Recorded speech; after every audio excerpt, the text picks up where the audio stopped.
അടുപ്പിൻ്റെ ഭാഗത്തുനിന്ന് ഒരു ചെറിയൊരു സ്മെല്ല് ഫീൽ ചെയ്യുന്നതായിട്ട് നിങ്ങൾക്ക് എപ്പോഴെങ്കിലും തോന്നിയിട്ടുണ്ടെങ്കിൽ അങ്ങനെ എന്തെങ്കിലും ചെറിയ മൈന്യൂട്ടായിട്ടുള്ള ഗ്യാസ് ലീക്കേജ് ഉണ്ടോ എന്ന് അറിയാനായിട്ട് നിങ്ങൾക്ക് തന്നെ ഈ ഒരു സിലിണ്ടറിൻ്റെ ഈ ഒരു റെഗുലേറ്റർ ഉപയോഗിച്ചിട്ട് ഗ്യാസ് ലീക്കേജ്, അതായത് സിലിണ്ടറിൻ്റെ ഈ ഒരു റെഗുലേറ്റർ കഴിഞ്ഞിട്ട് അടുപ്പിൻ്റെ അവിടം വരെയുള്ള ഭാഗത്ത് ഗ്യാസ് ലീക്കേജ് ഉണ്ടോ എന്ന് നിങ്ങൾക്ക് കൃത്യമായിട്ട് ചെക്ക് ചെയ്ത് നോക്കാൻ പറ്റും.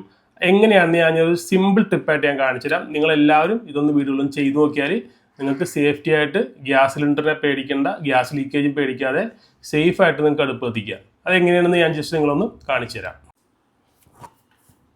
ഇതാണ് നമ്മുടെ ഗ്യാസ് റെഗുലേറ്റർ, ഡൊമസ്റ്റിക്കിന് ഉപയോഗിക്കുന്ന റെഗുലേറ്ററാണ്. ഇതിൻ്റെ എയർ പുറത്തേക്ക് പോകുന്നൊരു ചെറിയൊരു ഭാഗമാണ് ഈ കാണുന്നത്. ഒരു ചെറിയ ഹോളുണ്ട് അവിടെ. നമ്മളിപ്പോൾ റെഗുലേറ്റർ ഓഫ് ചെയ്തിട്ടേക്കുന്നതാണ്. അപ്പോൾ നമ്മൾ അടുപ്പിൻ്റെ ഭാഗങ്ങളെല്ലാം ഓഫാണ്, നോബെല്ലാം ഓഫാണ്. അപ്പോൾ ഈ സമയത്ത് നമ്മൾ തിരിക്കുന്ന സമയത്ത് ഇപ്പോൾ പുതിയതായിട്ട് കണക്ട് ചെയ്യുവാണ്. കണക്ട് ചെയ്യുന്ന സമയത്ത് ഈ റെഗുലേറ്റർ മേളിലേക്ക് പൊക്കുന്ന സമയത്ത് ഒരു എയറിൻ്റെ സൗണ്ട് വരും. ആ ഒരു സൗണ്ട് കേട്ടില്ലേ? അത് നമ്മൾ കേട്ടതിന് ശേഷം പിന്നെ നമ്മൾ ഈ വാൽവ് എന്ത് ചെയ്യണം? തിരിച്ച് ഓഫ് ചെയ്ത് കളയണം.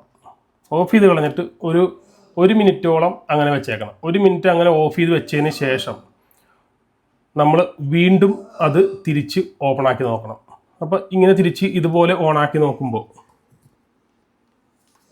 സൗണ്ട് വീണ്ടും കേൾക്കുന്നുണ്ടെങ്കിൽ അതിനർത്ഥം എന്താണെന്ന് വെച്ച് കഴിഞ്ഞാൽ നമ്മൾ ആ ഓഫ് ചെയ്ത സമയത്ത് ഇത്രയും ഭാഗത്തുള്ള ഗ്യാസ് കംപ്ലീറ്റ് എവിടെയോ ലീക്കായി പോകുന്നുണ്ട്. ആ ലീക്കായി പോകുന്നത് കൊണ്ടിട്ടാണ് ആ സൗണ്ട് വീണ്ടും കേൾക്കുന്നത്.